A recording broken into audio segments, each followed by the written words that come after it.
ये कहानी है एक ऐसे मैच की जब कोलकाता की नैया पूरी तरह डूब चुकी थी और रिंकू सिंह ने उस नैया को पार लगाया था। ये कहानी है एक ऐसे मैच की जिस मैच में रिंकू सिंह का तूफान आया था, एक ऐसा तूफान जिसने करोड़ों क्रिकेट फैंस का दिल जीत लिया था। इतिहास के पन्नों में दर्ज ये मैच इस दुनिया के लिए ऐतिहासिक बन चुका था। 9 अप्रैल 2023 अहमदाबाद के नरेंद्र मोदी स्टेडियम में कोलकाता का सामना होने वाला था डिफेंडिंग चैंपियन गुजरात टाइटल से। हार्दिक पांड्या की अनुपस्थिति में गुजरात की कमान राशिद खान के हाथों में थी। इस मैच के लिए इतिहास हमेशा हमेशा के लिए साक्षी बनने वाला था। टॉस जीतकर पहले बल्लेबाजी करने उतरी गुजरात की ओर से शुभमन गिल और रिद्धिमान साहा बल्लेबाजी करने आते हैं। दोनों बल्लेबाजों ने गुजरात को उत्तम शुरुआत दिलाई, जिसके चलते शुरुआती 3 ओवर गुजरात के पक्ष में रहे, परंतु 5वें ओवर की दूसरी गेंद पर सुनील नारायण ने साहा को अपना शिकार बना लिया।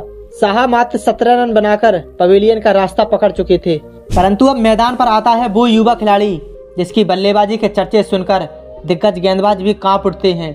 साई सुदर्शन ने ये चौका लगाकर अपनी काबिलियत का परिचय दिया। अब पावर प्ले का खेल खत्म हो चुका था। गुजरात का स्कोर 54 रन पर 1 विकेट हो चुका था। पावर प्ले के दौरान एंकर का रोल निभाने वाले शुभमन गिल नारायण की इस गेंद पर चौका लगाकर अपने इरादे बयां करते हैं। गुजरात की रणनीति अब पूरी तरह साफ थी। गुजरात अब कोलकाता के गेंदबाजों पर आक्रमण के लिए पूरी तरह से तैयार थी। अब 10 ओवरों का खेल खत्म हो चुका था। गुजरात की टीम 88 रन बना चुकी थी और अभी 10 ओवर बाकी थे। शुभमन और सुदर्शन ने धीरे धीरे पारी को आगे बढ़ाया। 12वें ओवर की पहली गेंद पर गिल ने एक शानदार छक्का लगाया, परंतु गिल ने 12वें ओवर की चौथी गेंद पर दोबारा छक्का लगाने का प्रयास किया और इस गलतफहमी में अपना विकेट गंवा बैठे। गिल ने 31 गेंदों पर 39 रन की एक शानदार पारी खेली। गिल के आउट हो जाने के बाद सुदर्शन और मनोहर ने पारी को आगे बढ़ाया। मनोहर ने 13वें ओवर की शुरुआती 3 गेंदों पर बैक टू बैक 3 चौके लगा डाले, परंतु 14वें ओवर में सुयाज शर्मा ने मनोहर को अपना शिकार बना लिया। अब 15 ओवर का खेल खत्म हो चुका था। गुजरात का स्कोर 3 विकेट पर 132 रन हो चुका था। अब गुजरात के लिए बैटिंग करने आते हैं विजय शंकर। विजय शंकर ने साई सुदर्शन के साथ मिलकर गुजरात की पारी को आगे बढ़ाया। ऐसे हालात में गुजरात टाइटल्स को इन दोनों बल्लेबाजों से शानदार फिनिशिंग की आस थी। 16वें ओवर में विजय शंकर ने सुयाज शर्मा पर एक शानदार चौका लगाया और 17वें ओवर में सुदर्शन ने अपनी 50 पूरी की। 17 ओवर का खेल खत्म हो चुका था। गुजरात अपने 3 विकेट खोकर 151 रन बना चुकी थी। 18वें ओवर की तीसरी गेंद पर सुनील नारायण ने सुदर्शन को अपना शिकार बना लिया। ये झटका गुजरात के लिए बहुत बड़ा झटका था, लेकिन 19वें ओवर में विजय शंकर ने अपनी काबिलियत का परिचय दिया और लॉकी फर्गूसन के इस ओवर में 2 चौके और 2 छक्के लगाकर इस ओवर से 25 रन बटोर लिए। गुजरात की गाड़ी अब पूरी तरह से रफ्तार पकड़ चुकी थी। 20वें ओवर के लिए बॉलिंग करने आते हैं शार्दुल ठाकुर, लेकिन विजय शंकर का बल्ला अंतिम ओवर में भी खूब गरजा। शंकर ने अंतिम ओवर में बैक टू बैक 3 छक्के लगाकर इस ओवर से 20 रन बटोर लिए। विजय शंकर ने मात्र 24 गेंदों पर 63 रन ठोक डाले।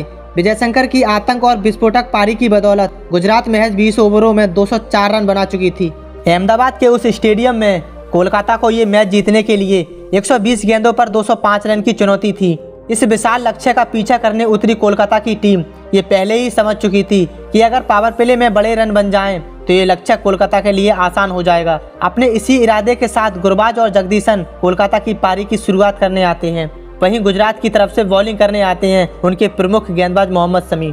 शमी के पहले ओवर को गुरबाज ने बड़ी समझदारी से खेला, लेकिन दूसरा ओवर फेंकने आए लिटिन पर दोनों बल्लेबाजों ने प्रहार किया और दूसरे ओवर से एक चौके और एक छक्के की मदद से 12 रन बटोर लिए।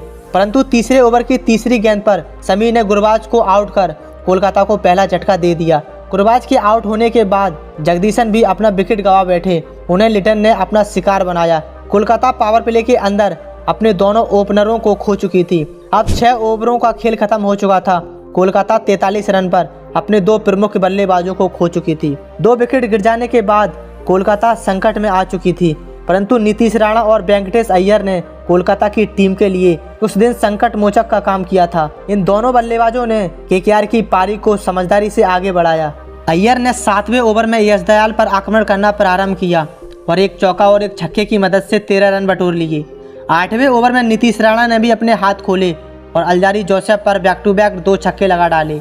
इन दोनों बल्लेबाजों की शानदार बल्लेबाजी के चलते गुजरात का स्कोर 10 ओवर खत्म होने तक 86 रन तक पहुंच चुका था। वेंकटेश अय्यर ने 26 गेंदों पर अपना 50 पूरा किया।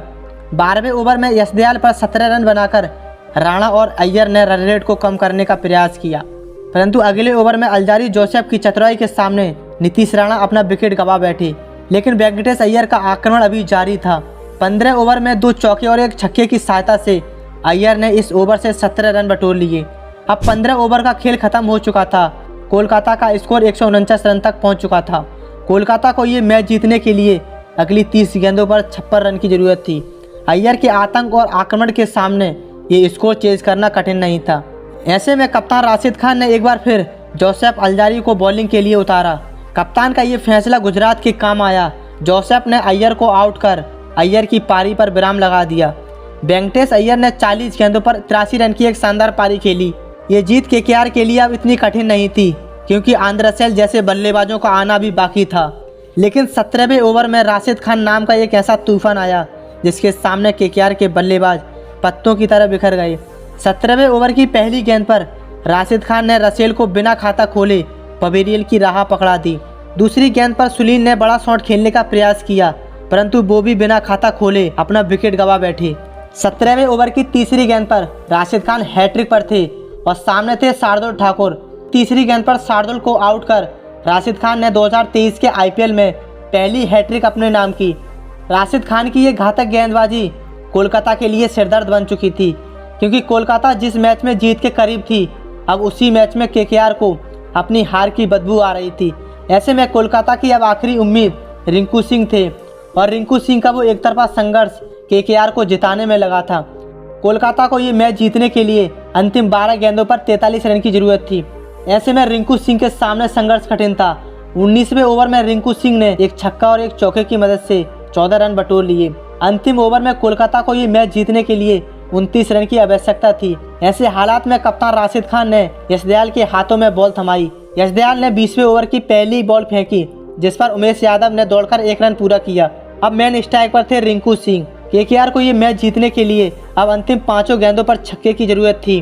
केकेआर के ड्रेसिंग रूम में उदासी का माहौल था, परंतु रिंकू सिंह उस दिन अपनी टीम को जिताने के मकसद से आए थे और रिंकू सिंह ने उस दिन वो कर दिखाया जो अविश्वसनीय, अकल्पनीय था। रिंकू सिंह ने यशदयाल की अगली 5 गेंदों पर लगातार 5 छक्के जड़कर हारा हुआ मैच केकेआर की झोली में डाल दिया। रिंकू के ये बैक टू बैक 5 छक्के विश्व क्रिकेट के लिए नया इतिहास बन चुके थे। बैक टू बैक ये 5 छक्के केकेआर की खुशी को जाहिर कर रहे थे। आईपीएल के इतिहास में शायद ऐसा पहली बार हुआ था जब किसी बल्लेबाज ने लगातार 5 छक्के लगाकर अपनी टीम को जिताया हो।